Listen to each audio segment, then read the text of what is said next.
Здравствуйте, товарищи! История «Неотвратимость грядущего счастья». Автор неизвестен мне. Мелодия звонка прорвалась через тревожные цепи глубокого сна. Ане снова увиделось что-то тленное и тягучее. Она резко открыла глаза, узнав знакомую песню рингтона. Та, которую она сама поставила на этот контакт много лет назад. На экране высветилось специально написанное с ошибкой имя. Имя до боли знакомое, произносимое ей когда-то давно, в последний раз еще в школьные годы. Марина. Аня спросонья пыталась вспомнить, когда последний раз видела подругу, когда последний раз она слышала знакомый рингтон, почему они когда-то перестали общаться. Теплые лучи еще яркого сентябрьского солнца освещали кабинет, детали которого Аня уже не могла вспомнить. Был первый учебный день второго класса, и под шум детских разговоров учительница представляла новенькую. Марина улыбалась и, несмотря на тревогу перед первым днем в новой школе, выглядела уверенно. Она сразу встретилась взглядом с рассматривающей ее Аней и, бодро пройдя через голдящий класс, уселась рядом с ней. С этого момента у Ани появилось стойкое чувство, нет даже знания, что они крепко подружатся. «Анюта, привет!» – зазвучал в трубке до боли знакомый голос, слегка изменившийся с возрастом. В душе появилась та самая девчачья радость в предвкушении долгих разговоров с подругой. «Марина!» – заспанным голосом спросила Аня, протирая глаза свободной рукой. «Нет, это ее призрак». Аня замерла и, кажется, до конца проснулась. «Да шучу я. Кто еще у тебя может быть так записан в контактах? Или ты его уже стерла?» На лице Ани появилась глупая улыбка, а в душе разлилось родное тепло. Она скучала, но почему тогда все это время так редко вспоминала про нее? Марина неловко прислонилась к стене, сжимая в руках рюкзак и пытаясь натянуть на себя уверенный вид. Перед ней в окружении других девчонок стояла высокая Света, осматривая недавно появившуюся в школе девочку с ног до головы. «Тебя что, из прошлой школы выгнали за то, что ты в кабинет не поместилась?» Ее лицо прорезала тупая ухмылка, а девочки рядом слегка засмеялись, перешептываясь о чем-то между собой. Марина изо всех сил сдерживала серьезное выражение лица, прикрывая рюкзаком дрожащие коленки. Она и вправду была полноватым ребенком, и в каждом коллективе находились дети, которые старались заострить на этом внимание окружающих. Нескладное телосложение и не самая запоминающаяся внешность часто отворачивали потенциальных друзей, но к таким насмешкам Марина начинала привыкать. Она не знала, как реагировать на такие шутки, но была уверена в том, что не должна показывать свою слабость перед обидчицами. «На себя посмотри, дылда!» – услышала Марина из-за Светкиной спины. «Чего?» – возмущенно переспросила высокая девочка, повернувшись к подошедшей спины Ани. «А ничего, ушами не хлопай», – бросила Аня и подошла к Марине, взяла ее за плечо и потащила в кабинет. Марина шла за ней, смотря в пол, улыбаясь, чувствуя себя уже не такой одинокой в новой школе. «Слушай, я тут к вам приехала на пару дней, нужно кое-что разрешить с маминой квартирой, могу заскочить в гости на чай». Аня начала вспоминать. Да получается, она уехала в другой город по учебе.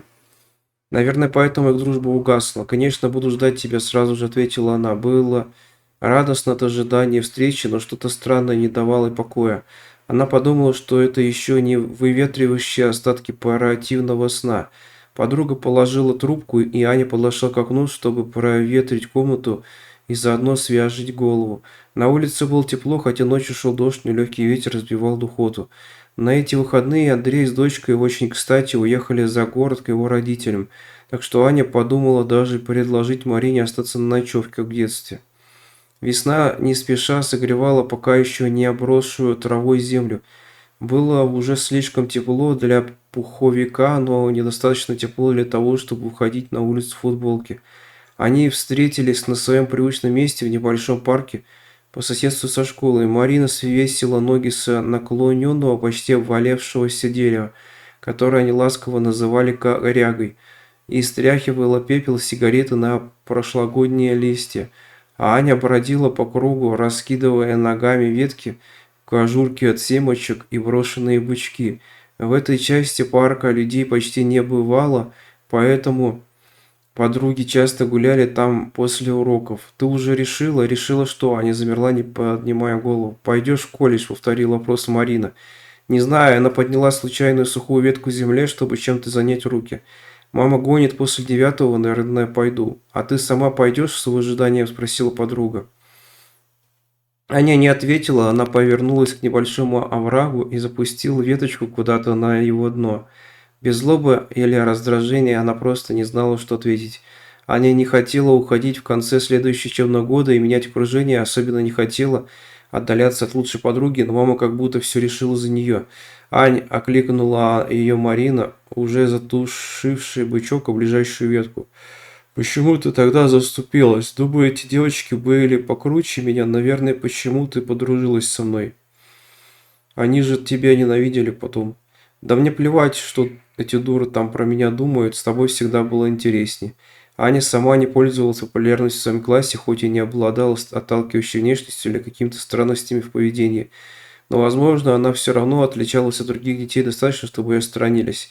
И она не была против, ей хватало Марины, поэтому их дружба осталась такой же крепкой, как в начальной школе. Правда, кроме подруги, у Ани были еще одна причина оставаться в школе – Андрей. Они почти не общались, но подростковый период заставлял ее сердце биться быстрее, когда она выхватывала его фигуру из толпы одноклассников. Звук дверного звонка вытянул Аню из раздумий и отвлек от возвращающихся воспоминаний. Она закрыла окно и поспешила в коридор. Вместе с радостью появился и рос тугой морозный комок волнения. Была ли это тревога перед встречей или что-то другое? Девушка отбросила эти мысли и повернула дверной замок. Чем ближе подступало такое долгожданное для девочек лето, тем чаще Марина видела радостное лицо Ани и Андрея. Они стали общаться ближе, чем раньше. У Ани появился еще один друг, кто-то кроме нее. «Анют, сегодня после уроков идем?» Марина с надеждой смотрела на Аню. «Блин, Андрей меня уже позвал гулять. Опять вдвоем договорились же вчера. Сколько мы уже в парке не собирались». «Извини, Марина, я тебе напишу», – бросила Аня после долгой паузы и скрылась за углом школьного коридора. Ботинки пропитались водой, пока Марина шагала до парка по лужам. Опять одна. Подходя к коряге, она услышала смех. Уже расстроившись, что заветное место нашли какие-то младшеклассники, Марина хотела повернуть домой, но вскользь брошенный взгляд зацепился за двоих людей. Это были они. В дверном проходе стояла та самая бывшая одноклассница, только повзрослевшая, вытянувшаяся и даже похудевшая килограмм так на 20. Довольные глаза уставились на Аню, и была в них какая-то особенная искринка, оттенок чего-то незримого, мозолящего взгляд. Что-то странное было в ней. Свист чайника, стук кружек о стол, стулья, скребущий деревянный пол и густой травянистый запах. Они разговаривали обо всем, прямо как в детстве, как будто не прошло так много лет, как будто они совсем не вырастали, как будто не было того десятилетнего молчания. Марина неожиданно замолчала после уже не такой свежей новости о свадьбе с Андреем и рождении дочки. Она как-то помрачнела и уставилась на стол. «Ты чего?» – забеспокоилась Аня. «Ты не помнишь?» – взгляд Марины врезался в лицо Ани. Она замолчала, стараясь понять, о чем таком должна помнить. Девушка перебирала свои всплывающие воспоминания о школьном времени, как вдруг сознание появилось в голове звонким писком и волной прокатилась по телу. Во время телефонного разговора Марина даже не спросила, не переезжала ли Аня из старой маминой квартиры, не поинтересовалась новым адресом подруги, как она узнала. Из всех их общих знакомых Аня продолжала общаться только с Андреем, а он бы точно рассказал об этом жене. Приготовила сюрприз, тогда зачем звонить? Детали не складывались, и Аня сидела в оцепенении растущей тревоги, боясь поднять взгляд на собеседницу. «Мама сказала, что мы через неделю на дачу поедем», – с тоской сообщила новость Марина на все лето. Аня молчала, она не могла показать подруге, что на самом деле не сильно расстроена и даже немного рада этому. Она видела, как Марина смотрит на них с Андреем, и она ревновала. Ей не верилось, что такой крутой парень может общаться только с ней, и что она могла нравиться ему в ответ. Андрей действительно был первым парнем на деревне. В их маленькой школе и так было мало парней, а все, кроме него, вызывали у Ани только отвращение и смех. А вот среди девочек было достаточно конкуренток. Ей всегда казалось, что она недостаточно женственная, недостаточно интересная, недостаточно красивая на их фоне. Но если подруга уедет, кто не будет мешать и крутиться возле Ани, и у нее точно получится сосредоточить внимание Андрея на себе. Блин, смогла выдавить из себя Аня, сама стерив самое грустное лицо, на которое была способна прям на все. Мы же сможем созваниваться или типа того. Марина посмотрела в глаза Ани, она уже знала, каким будет ответ подруги и что она думает на самом деле. Да, конечно, сказала подруга с какой-то напускной бодростью. Буду звонить хоть каждый день. Договорились, Марина немного повеселела, но легкая улыбка тут же спала с лица. Когда послышался голос Андрея, он пошел к Ане, и та тут же отвлеклась на него, не заметив, как Марина ушла домой одна. «Откуда ты узнала адрес?» – взяв себе в руки, спросила Аня. «Ты правда не вспомнила?» – повторила подруга. Только сейчас до Ани дошло, что голос Марины звучал неестественно. Точнее, он был точно таким же, каким она его запомнила. Детским, высоким. Аня медленно подняла голову и посмотрела на девушку напротив. Место взрослой женщины заняла та самая 14-летняя девочка, которую она видела последний раз десяток лет назад. Взъерошенные темные кудри, несуразный бордовый свитер, весь в грязи и чем-то темно-красным. Узкие черные джинсы с дырами на коленях, через которые были видны яркие полоски, ссадин и лицо. Бледное детское лицо с большими карими глазами, в которых играла та самая искринка, тот самый оттенок чего-то недоброго, неправильного. Травянистый запах чая снова ударил в нос, по столу поскакали тени широких веток, вдалеке послышался шум поздней осенней листвы и крики последних перелетных птиц. В памяти вспыхнули давно утерянные сюжеты, больничные кабинеты, наполненные синеватым светом, высокие грозные мужчины в форме, ярко-красно-синие мигалки, беспокойные лица родителей, Андрей, пытающийся растрясти замерзшую Аню за плечи. Марина развернулась раньше, чем планировалось. Она не была рада этому так, как хотелось бы.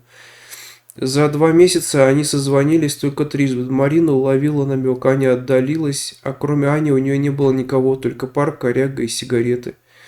Аня уже пыталась поддерживать угасающую дружбу, постоянно проводя время с Андреем.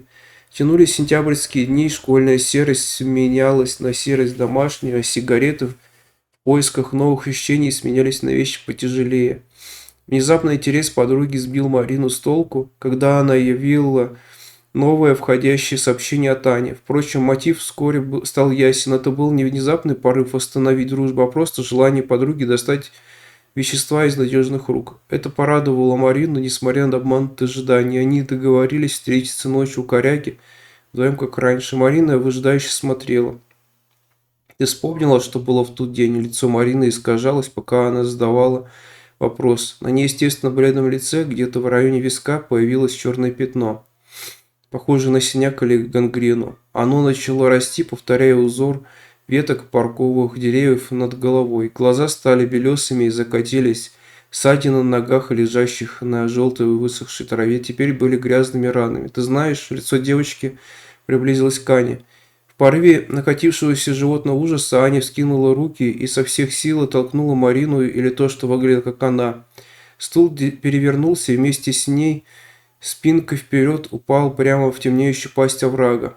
Аня вскочила из-за стула. В сумерках эта часть парка выглядела особенно жутко. Девушка прошла мимо коряги к обрыву, пытаясь разглядеть дно. Там была одна, бездыханное тело Марины. Как кукла опиралась спиной о мощный ствол дерева. Голова безвольно свисала на бок под неестественным углом. И бледные светящиеся глаза с ужасом смотрели прямо на Аню.